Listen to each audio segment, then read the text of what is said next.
I will introduce our first speaker for today, and that is Giacomo Corleone. So Giacomo obtained his bachelor's and master's degree at the Tor Vergata University of Rome. And during that time, he also spent some time abroad in Heidelberg and in Melbourne. And then after obtaining his bioinformatics master's degree, he moved to London and he joined the labs of Robert Brown and Luca Magnani for his PhD research at Imperial College, where he worked on the epigenome in breast cancer. So in the past year, he's moved back to Rome, and he's now a postdoc in the lab of MAURIZio Fanciulli at the Regina Elena National Cancer Institute.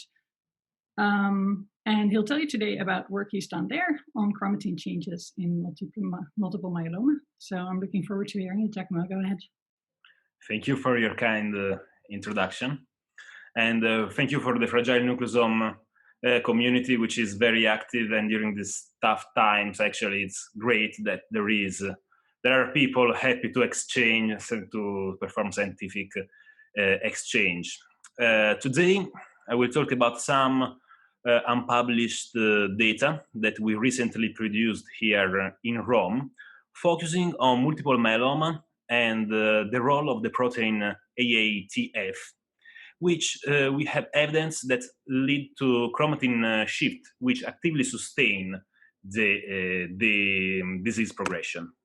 Actually, we know that cancer is a highly heterogeneous disease. We have a genetic component, basically mutations, that do not necessarily explain cell phenotypes. Actually, mutations are occurring all the time in healthy tissues.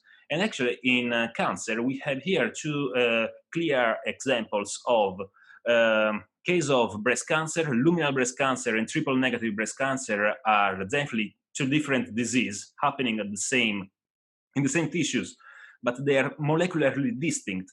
However, the mutations occurring in these two cancers are almost the same. What is changing is the burden, involvement of TP53, MYC.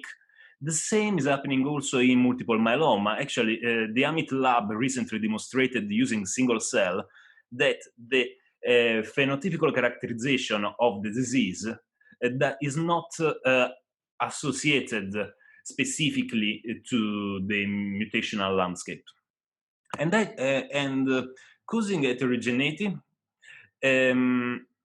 in that is involved also the epigenetic component. In healthy tissue, we have regulatory regions which drive the expression of specific genes, and but in cancer, and is very dynamic. But in cancer, something that is not a mutation could occur, leading to a downregulation of upregulation of specific regulatory regions, such as an enhancer, and leading to epigenetic dependent activity, which can be aberrant. And actually, during my PhD, I focus on what is happening during the rising of resistance. And I would like to propose a different way to identify drugs or identify the way to cure cancer, focusing on patient-specific transcriptional modulators. So not just perform science on at the genetic level, profiling of the epigenome of the genome, but focusing on the key players which modulate the transcription, leading to a specific phenotype.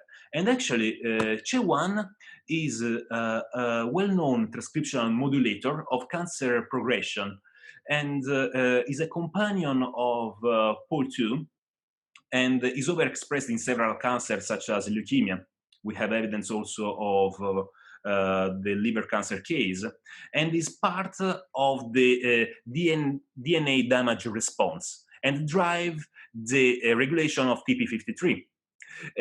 When it's upregulated, leads to cycle arrest, autophagy, DNA repair, inhibition of apoptosis, but also to proliferation.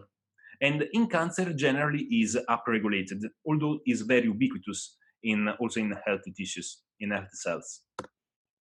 And this study we are performing now try to link CHE1 to multiple myeloma.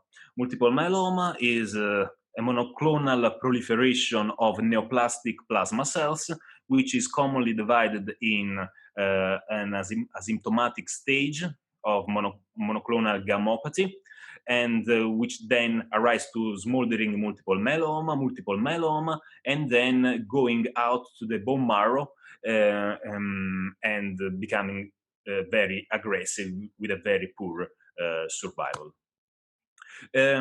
Firstly, we tried to link CHE1 to multiple myeloma, but since CHE1 is expressed in all the tissues, and checking on specifically on multiple myeloma, we didn't find evidence of an upregulation. But we focused then on the phenotype of multiple myeloma, going and splitting the dataset that we have been obtained by the Multiple Myeloma Research Foundation, which is called COMPASS, of more than 1,000 patients.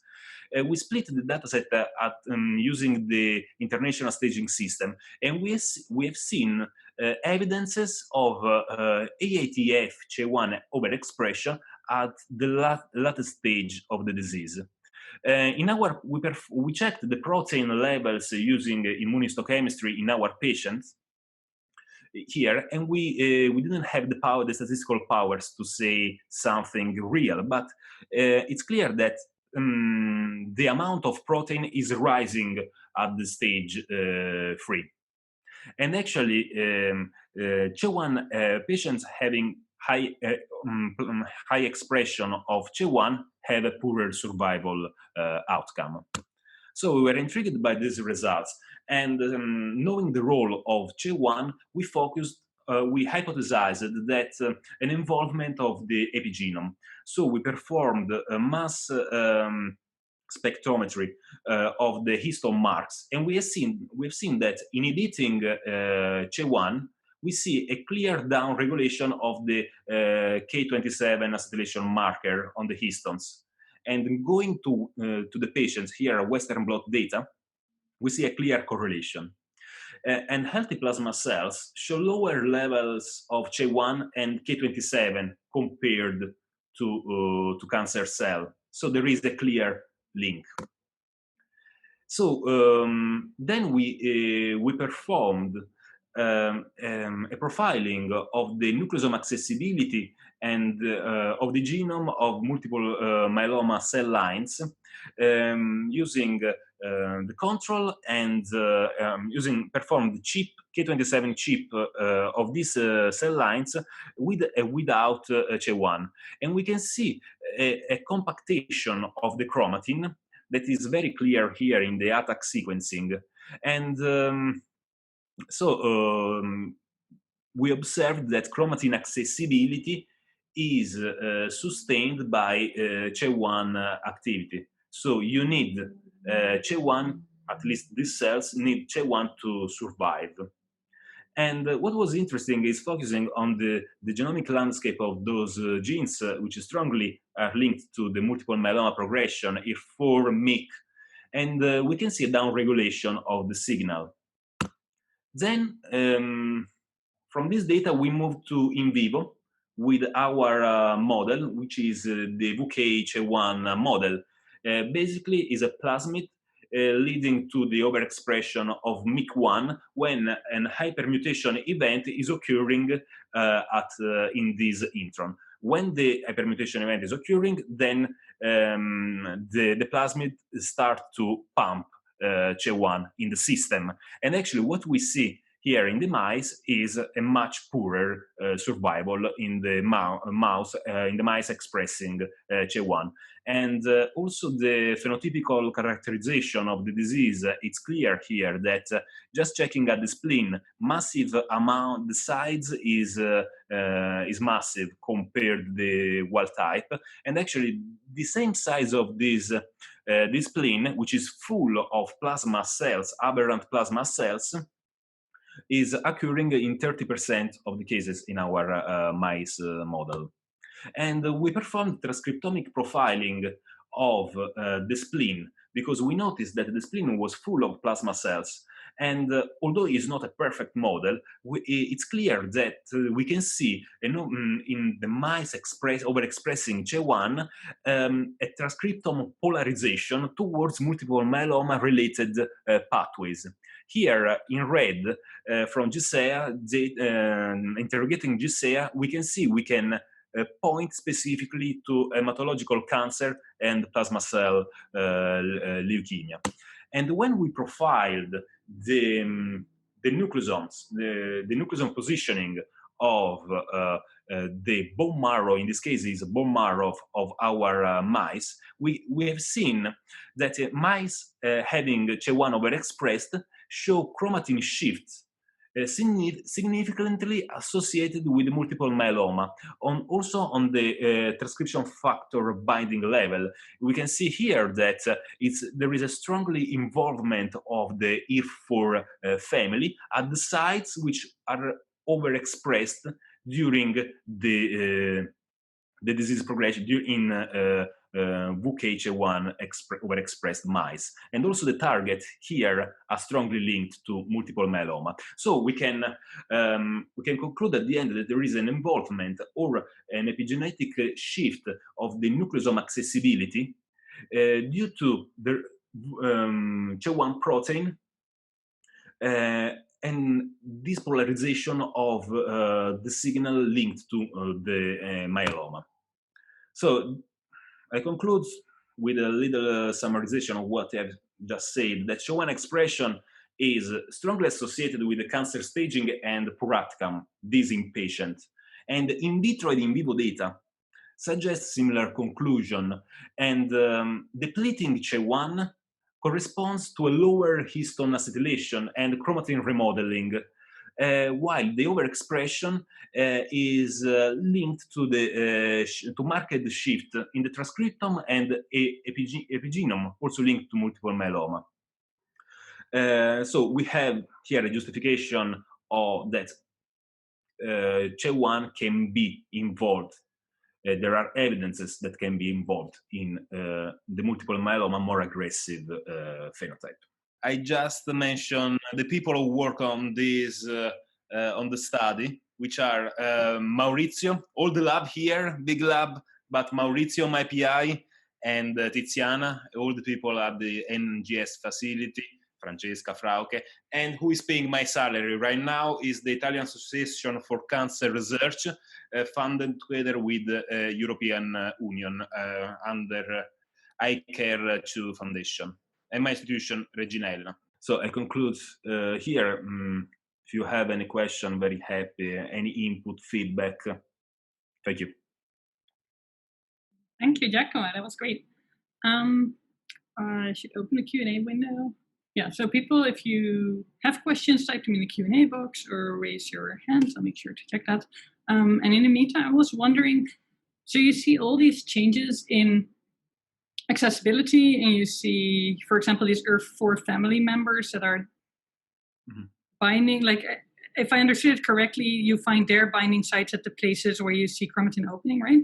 But I was wondering, like, a lot of this seems to happen after, you know, in the process of forming cancer, which can take a while. And I was wondering if you could think of any more like short-term experiment to kind of figure out actually, like order of events or something. We want to see if this is real, actually, because these are putative data. So you have nucleosome depleted regions which are significantly different compared to the wild mice. But we are going to set up the experiment to see chipping the especially ERF4.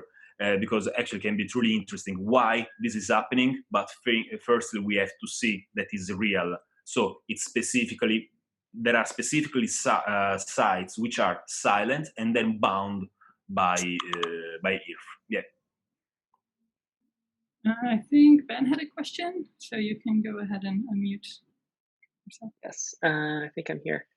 Hey, great talk. I was wondering, do you think CHE1 is affecting acetylation or deacetylation activities in terms of its relationship with H3 K27 acetyl levels?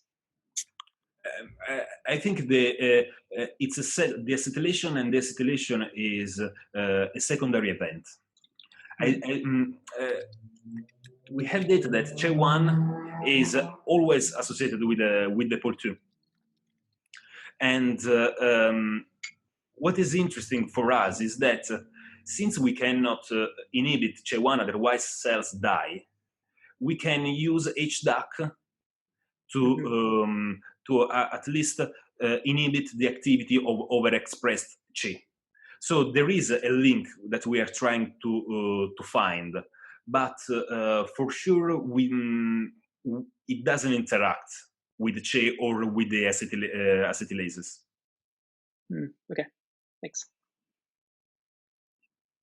And I think Christine also had a question, so we'll just go ahead with panelists. Sure. Hi. Yeah. So the accessibility change was quite stunning. I was wondering if it's been looked at, or do people know?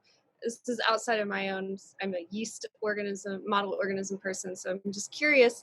Does CHE1 interact with like chromatin remodeling enzymes at all? No, it's not a chromatin remodeler, but it's a modulator. Bind them though? We have evidence that it's part of the Rosenfeld macro complex occurring on the at the genes, especially when there is the POL2. Is part, we believe, we don't have a crystallography, a crystal structure of the protein. Actually, we know point by point that interact with the POL2, but not. I cannot exclude that, right? So if we don't have the structure or a way, or like mass spec data, maybe. I'm just curious. I was just thinking, like, could there be like mass spec data on this to show, like, if any complex? Just for the inhibition, we need it, and we see a clear downregulation of the K27 acetylation. Cool. But the reason why. Cool. Since I'm still talking, I'm going to stop and let Ildus talk, and then I'll let Hans finish the Q&A. I'll let Ildus unmute herself. Go ahead. Hey. Hi, thanks for your great talk. So my question was regarding, so we know that IRF4 plays really key role in tumorigenesis of multiple myeloma.